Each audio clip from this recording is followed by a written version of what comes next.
아침 햇살이 부엌 창문을 통해 환하게 들어왔습니다. 김영숙은 앞치마를 두르고 반죽 앞에 섰습니다. 65살 은퇴 후 처음 맞이하는 추석이었습니다. 30년 넘게 은행에서 일하며 바쁘게 살아왔던 그녀는 이제야 비로소 가족과의 관계를 회복하고 싶은 간절한 소망을 품고 있었습니다.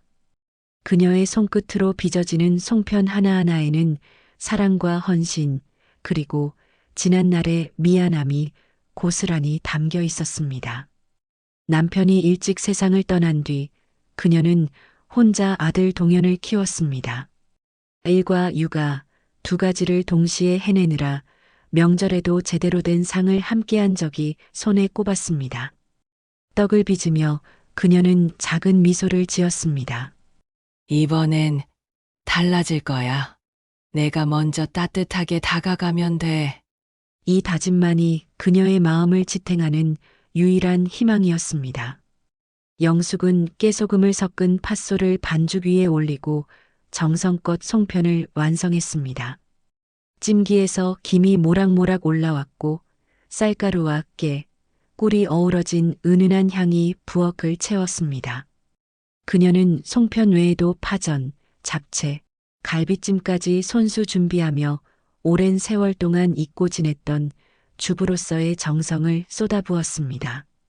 냉장고는 어젯밤부터 만든 음식들로 가득 찼습니다. 시계를 보니 오후 2시였습니다. 동현이네 집까지는 1시간 반 거리. 영숙은 음식을 보냉백에 차곡차곡 담았습니다. 송편 2통, 전 한 접시, 갈비찜 한 냄비. 무게만큼이나 그녀의 마음속 기대도 무거웠습니다. 손주들 5살 민준이와 3살 서연이 얼굴을 떠올리니 마음만은 가벼웠습니다. 아이들 선물도 잊지 않고 챙겼습니다. 현관문을 나서는 그녀의 모습은 단정했고 며느리에게 좋은 모습을 보여주고 싶은 어머니의 간절함이 느껴졌습니다. 버스 정류장까지 걸어가는 동안 영숙의 마음속에서는 기대와 불안이 끊임없이 교차했습니다. 과거 명절들의 기억이 주마등처럼 스쳐 지나갔습니다. 바쁜 일정으로 쫓기듯 짧게 들렀다 가던 날들, 그때마다 보았던 며느리 수진의 차가운 눈빛과 아들 동현의 어색한 미소, 그 모든 것이 이번 방문을 앞두고 그녀의 마음을 짓누르는 돌덩이 같았습니다. 1시간 반 후 동현이네 아파트에 도착했습니다. 25층짜리 고층 아파트는 그녀의 낡은 빌라와는 확연히 달랐습니다. 엘리베이터에 오르는 동안 그녀의 심장은 두근거렸고 왠지 모를 압박감이 그녀를 감쌌습니다. 초인종을 누르자 잠시 후 수진이 나왔습니다. 그녀의 표정은 감정을 읽을 수 없는 무표정 그 자체였습니다. 어머님, 오셨어요. 수진아. 그래, 음식 좀 준비해서 가져왔어. 영숙은 환하게 웃으며 보냉백을 들어 보였지만 수진은 가방을 흘끗 보더니 짧은 한숨을 쉬고는 들어오세요라고만 했습니다. 현관 안쪽에서는 손주들의 소리가 들렸지만 영숙은 그 환호 소리 속에서 자신만이 이방인인 것 같은 쓸쓸함을 느꼈습니다. 영숙은 부엌으로 가 음식을 꺼내 놓았습니다. 송편, 전, 갈비찜. 수십 년의 노하우와 하루를 꼬박 바친 정성이 담긴 음식들이었습니다. 하지만 수지는 멀찍이서 팔짱을 끼고 바라볼 뿐이었습니다. 그녀의 눈빛에는 피곤함과 함께 영숙의 존재에 대한 부담감이 묻어났습니다. 내가 명절 음식을 직접 준비해봤어. 다들 좋아했으면 좋겠네. 수지는 대답 대신 고개만 끄덕일 뿐이었습니다.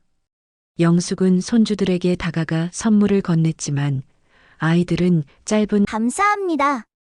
하고 다시 제 놀이에 빠졌습니다. 영숙은 소파에 앉았고 거실에는 두꺼운 유리벽이 놓인 듯한 어색하고 냉랭한 침묵이 흘렀습니다. 문이 열리고 동현이 들어왔습니다. 그는 엄마를 보고 어색하게 웃었지만 영숙의 기대와는 달리 그는 곧장 수진에게 다가가 작은 목소리로 대화했습니다. 영숙은 그 모습에 자신이 소외되고 있다는 뼈아픈 현실을 체감하며 가슴이 무거워졌습니다. 저녁 시간이 되어 영숙이 준비한 음식을 상에 차렸습니다. 명절 상다운 풍성함이었지만 식탁의 분위기는 여전히 차가웠습니다. 동현은 송편을 하나 집었지만 수지는 형식적인 질문만 던졌고 대화는 곧 끊겼습니다. 어머님, 요즘 건강은 괜찮으세요? 응. 괜찮아. 은퇴하고 나니까 시간도 많고 좋더라. 그렇군요. 영숙은 손주들을 보며 억지로 미소를 지었지만 아이들마저 음식에 관심이 없었습니다. 식사가 끝나자 영숙이 설거지를 하려 했지만 수지는 아니에요. 혼자 하는 게 편해요. 단호하게 거절했습니다. 영숙은 거실로 돌아와 소파에 앉았습니다. 텔레비전을 켰지만 내용은 귀에 들어오지 않았습니다. 밤이 깊어져 작은 방에 홀로 누운 영숙은 천장을 바라봤습니다. 기대했던 따뜻함은 없었고 대신 냉담함과 가족으로부터의 거리감만 느껴졌습니다. 내가 뭘 잘못한 걸까? 이 질문은 그녀의 영혼을 파고들었습니다. 창밖에 보름달은 밝았지만 영숙의 마음은 깊은 어둠 속에 있었습니다. 환대받지 못한다는 느낌, 필요하지 않다는 신호. 그 모든 것이 그녀를 짓눌렀고 명절의 설렘은 견딜 수 없는 상처로 변하고 있었습니다. 그녀는 고독과 외로움의 무게를 절감하며 잠을 청했습니다. 다음 날 아침 영숙은 몸을 일으켰습니다. 희미한 희망을 안고 일찍 일어나 조용히 아침 준비를 시작했습니다. 냉장고에서 재료를 꺼내 정성껏 된장찌개를 끓이고 밥을 지었습니다. 이 찌개만큼은 가족들이 따뜻하게 먹어주기를 간절히 바랐습니다. 8시쯤 부스스한 얼굴로 나온 수지는 주방에서 움직이는 영숙을 보고 노골적으로 표정이 굳었습니다. 어머님, 뭐 하세요? 아침 준비했어. 다들 일어나면 먹으려고. 수지는 싱크대로 다가와 냄비 뚜껑을 열었습니다. 그녀의 목소리는 차갑게 식었습니다. 제가 할게요. 저희 식성이 있어서요. 괜찮아. 이미 다 했어. 끓이기만 하면 돼. 아니에요. 어머님이 하시면 나중에 제가 다시 해야 해요. 저희는 된장찌개 안 먹어요. 애들도 안 먹고요. 그래? 미안해. 몰랐네? 물어보셨어야죠. 영숙의 얼굴이 창백해졌습니다. 심장이 차갑게 얼어붙는 듯한 기분이었습니다. 그녀는 국자를 든 채 조심스럽게 불을 껐습니다. 수지는 영숙이 끓인 찌개를 외면한 채 냉장고에서 우유와 시리얼을 꺼냈습니다. 그녀의 행동은 영숙의 존재 자체를 무시하는 것처럼 느껴졌습니다. 동현이 나왔지만 아내의 눈치를 보며 어색하게 웃었습니다. 엄마, 저는 시리얼 먹을게요. 요즘 아침에 가볍게 먹거든요. 영숙이 정성껏 끓인 찌개는 식탁 한쪽에 놓인 채 마치 유령처럼 아무도 손대지 않았습니다. 아침 식사 후 동현은 서둘러 회사로 나갔습니다. 영숙은 아이들과 놀아주려 했지만 아이들은 영숙의 말을 못 들은 척했습니다. 점심때가 되어 영숙은 어제 가져온 전을 데웠지만 수지는 샌드위치를 꺼내며 날카로운 목소리로 거절했습니다. 어머님, 저희는 이거 먹을게요. 애들이 전 안 좋아해서요. 조금만이라도 맛이라도 봐. 됐다니까요. 왜 자꾸 강요하세요? 영숙은 더 이상 권하지 못했습니다. 그녀는 혼자 전을 먹었습니다. 입안이 텁텁했고 목이 메어왔습니다. 오후에는 아이들 방을 정리하려 했지만 수지는 단호하게 영숙을 막았습니다. 어머님, 그냥 두세요. 저희 방식이 있어요. 도움 필요 없어요. 영숙은 손에 들었던 장난감을 내려놓고 소파에 앉았습니다. 가슴이 답답했고 더 이상 이 공간에 머물고 싶지 않았습니다. 저녁이 되어 동현이 돌아왔을 때 영숙은 마지막 희망을 걸고 조심스럽게 물었습니다. 동현아, 내가 뭘 잘못한 거니? 수진이가 날 싫어하는 것 같아. 동현은 난처한 표정을 지으며 주변을 살폈습니다. 그의 눈빛에는 엄마를 위로하고 싶은 마음보다 상황을 회피하고 싶은 마음이 더 컸습니다. 엄마, 수진이가 좀 예민해서 그래요. 요즘 애들 때문에 힘들거든요. 엄마가 좀 이해해 주세요. 수진이 입장도 있잖아요. 괜히 싸우지 마시고요. 영숙은 더 이상 말하지 못했습니다. 아들마저 며느리 편을 들자 그녀의 가슴 한쪽은 산산이 부서지는 기분이었습니다. 그녀는 완전히 혼자가 되었음을 깨달았습니다. 밤이 되자 영숙은 짐을 챙기기 시작했습니다. 더 이상 이 모멸감을 견딜 수 없었습니다. 보냉백에 남은 음식을 다시 담았습니다. 동현이 방문을 두드렸지만 영숙은 집에 갈 준비해. 너희도 불편하잖아. 라고 담담하지만 단호하게 말했습니다. 현관에서 신발을 신으며 영숙은 마지막으로 거실을 돌아봤습니다. 수지는 소파에 앉아 휴대폰을 보고 있었고 아이들은 각자 방에 있었습니다. 동현이만 현관까지 따라 나왔지만 영숙은 대답 없이 엘리베이터에 올랐습니다. 내려가는 동안 참았던 모든 감정이 눈물로 폭발했습니다.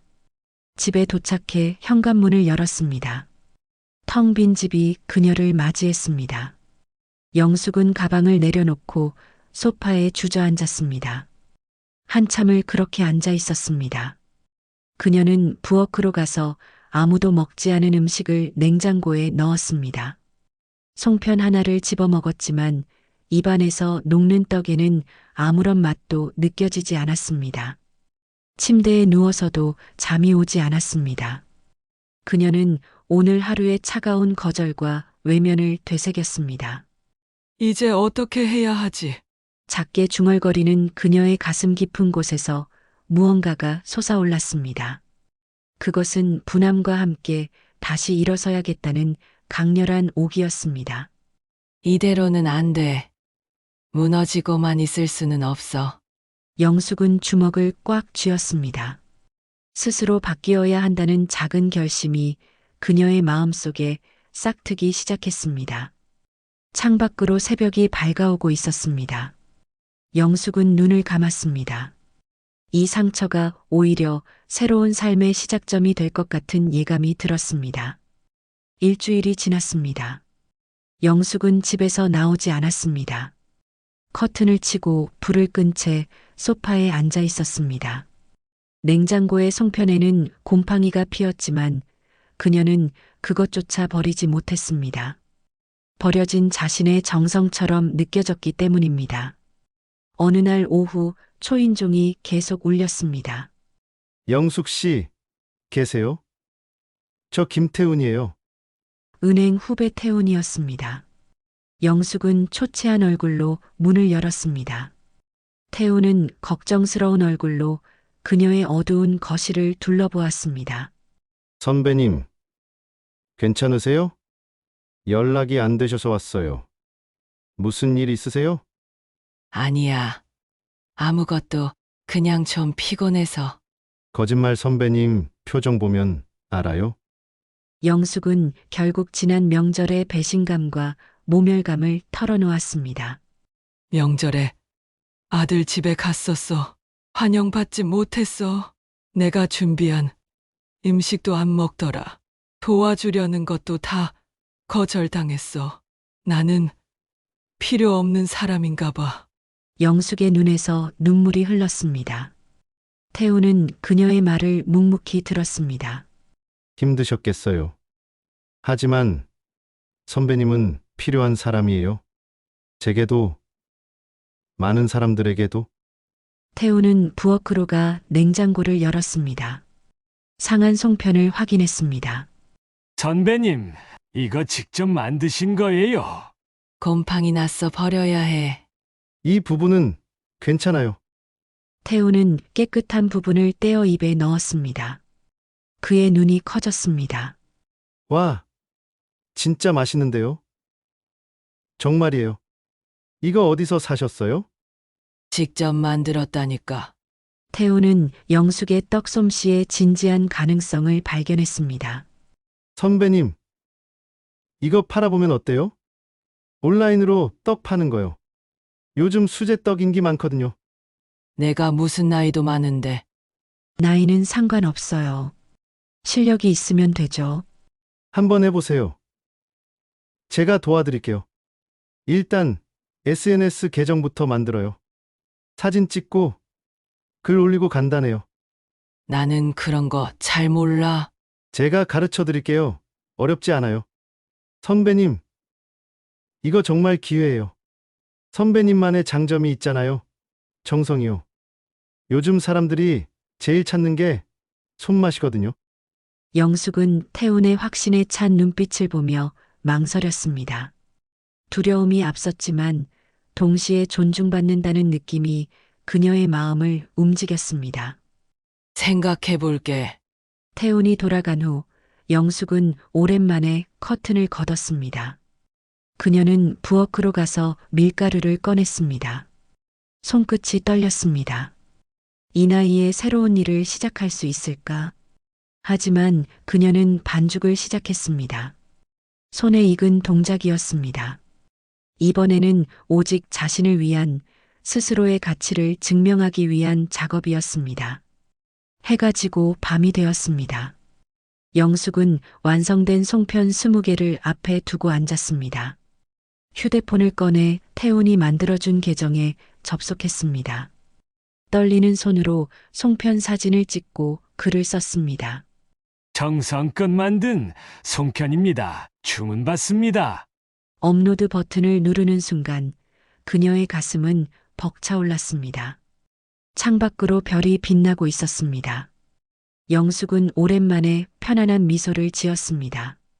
아직 아무 일도 일어나지 않았지만 그녀에게는 스스로 일군 희망이 생겼습니다. 첫 주문이 들어온 것은 사흘 뒤였습니다. 영숙은 눈을 의심했습니다. 송편 한 통? 그것은 그녀에게 단순한 주문이 아닌 세상과의 연결고리였습니다. 그녀는 밤새 정성껏 떡을 만들고 태훈이 알려준 대로 예쁜 상자에 담아 감사 카드를 넣었습니다. 다음 날 후기가 올라왔습니다. 정말 맛있어요. 정성이 느껴져요. 또 주문할게요. 영숙은 그 글을 읽고 울컥했습니다. 누군가 자신의 노력을 진정으로 알아준다는 것이 그녀에게는 평생 느껴보지 못한 큰 보람이었습니다. 주문이 하나씩 늘어났습니다. 일주일 뒤에는 5개가 되었고 영숙은 매일 새벽부터 밤까지 일했습니다. 힘들었지만 살아있음을 느끼는 행복이 그녀를 지탱했습니다. 태훈이 다시 찾아왔습니다. 선배님, 대박이네요. 후기 봤어요. 다 내 덕분이야. 아니에요. 선배님 실력이죠. 선배님, 이제 메뉴를 늘려보면 어때요? 영숙은 고개를 끄덕였습니다. 인절미, 백설기, 시루떡 다양하게요. 자신감이 생기자 망설임 없이 새로운 도전에 나섰습니다. 한 달이 지났습니다. 주문은 하루 10개로 늘어났고 영숙은 새벽 3시에 일어나 밤 10시까지 일했습니다. 손에는 굳은 살이 박혔지만 그녀의 표정은 확신과 성취감으로 가득 차 있었습니다. 지역 신문 기자에게서 인터뷰 요청이 왔습니다. 영숙은 태훈에게 전화했습니다. 태훈아, 신문에서 인터뷰하자는데 어떡하지? 떨려서 어쩌지? 하세요. 좋은 기회예요. 선배님 이야기만 솔직하게 하시면 돼요.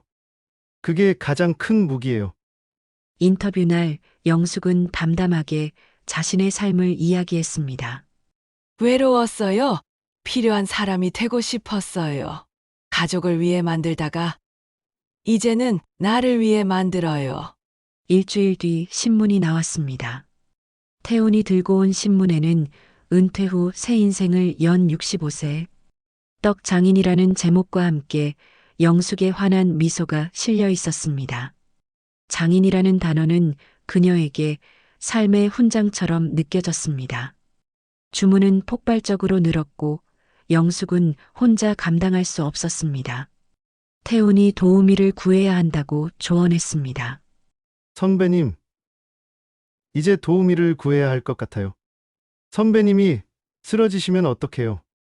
영숙은 지역 게시판에 공고를 올렸고 중년 여성 박미숙이 찾아왔습니다. 그녀 역시 빈둥지 증후군으로 힘들어하던 중이었습니다. 저도 떡 만드는 거 좋아해요. 같이 일하고 싶어요. 둘은 금방 호흡이 맞았습니다. 영숙은 일하는 것이 더욱 즐거워졌습니다. 어느 날 저녁 동현에게서 전화가 왔습니다. 엄마, 신문 봤어요. 대단하세요. 정말. 엄마, 주문 좀 할 수 있을까요? 회사 사람들한테 나눠주고 싶어서. 그래. 보내줄게. 감사해요. 엄마 그리고 미안해요. 영숙은 대답하지 않았지만 아들의 인정은 그녀에게 작은 위로가 되었습니다. 2달이 지나 영숙의 떡집은 지역에서 유명해졌습니다. 작은 성공이었지만 그녀에게는 인생 역전과도 같은 큰 의미였습니다. 그녀는 매일 아침 거울을 보며 자신감 넘치는 당당한 여성의 얼굴을 확인했습니다. 1년이 지났습니다. 가을이 다시 왔고 영숙의 떡집은 완전히 자리를 잡았습니다. 그녀는 작은 가게를 얻어 영숙네 손맛이라는 이름으로 정식 문을 열었습니다. 간판이 달린 날 그녀는 스스로 일군 성과에 벅찬 감동을 느꼈습니다. 추석이 다가왔습니다. 명절 특선 주문이 밀려들어와 매일 새벽부터 밤까지 일했지만 그녀의 얼굴에는 고된 노동의 흔적 대신 성취의 기쁨이 가득했습니다.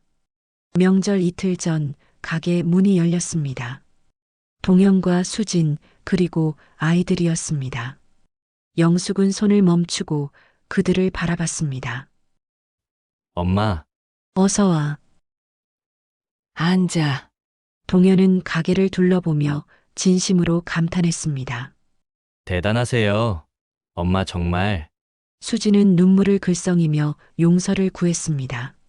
어머님, 저 죄송해요. 작년 추석 때. 정말 죄송했어요. 제가 너무 예민했어요. 전부 거절했잖아요. 엄마, 저도 미안해요. 엄마 편 들어드렸어야 했는데. 영숙은 잠시 침묵했습니다. 작년의 아픔은 더 이상 그녀를 괴롭히지 못했습니다. 대신 잔잔한 미소가 떠올랐습니다. 괜찮아. 덕분에 이렇게 됐잖아. 너희가 날 거절했으니까 내가 이 일을 시작한 거야. 만약 그때 환영받았으면 난 여전히 외로웠을 거야. 이제는 내가 필요한 사람이 됐어. 고객들이 날 찾고 내 떡을 좋아해줘. 영숙의 목소리에는 자신감과 단단한 자존심이 묻어났습니다.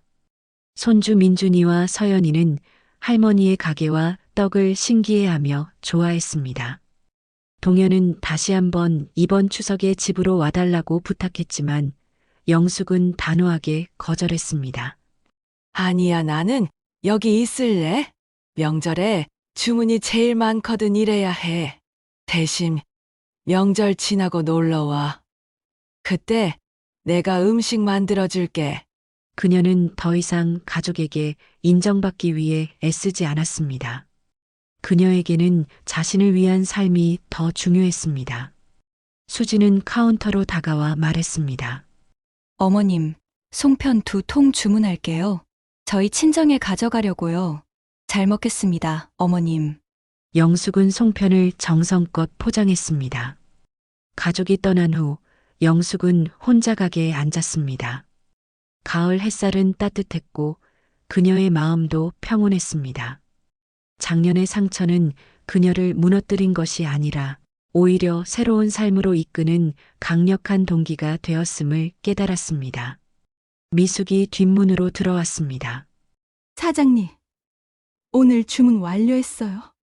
아까 오신 분들 가족이세요? 고기 좋으시네요. 영숙은 고개를 끄덕였습니다. 저녁이 되어 가게 문을 닫았습니다. 집으로 돌아가는 길, 영숙은 하늘을 올려다봤습니다. 그녀는 더 이상 외롭지 않았습니다. 휴대폰이 울렸고 태훈의 격려 전화에 영숙은 미소 지었습니다. 현관문을 열고 거울 앞에 섰습니다. 잘했어. 자신에게 건네는 칭찬은 그 어떤 위로보다 값졌습니다. 명절은 다시 돌아올 것입니다. 하지만 이제 영숙은 두렵지 않았습니다. 그녀에게는 자신만의 성공, 자신만의 자존심, 그리고 새로운 희망이 있었기 때문입니다. 그녀는 눈을 감았습니다. 마음 깊은 곳에서 평온한 행복이 샘솟고 있었습니다.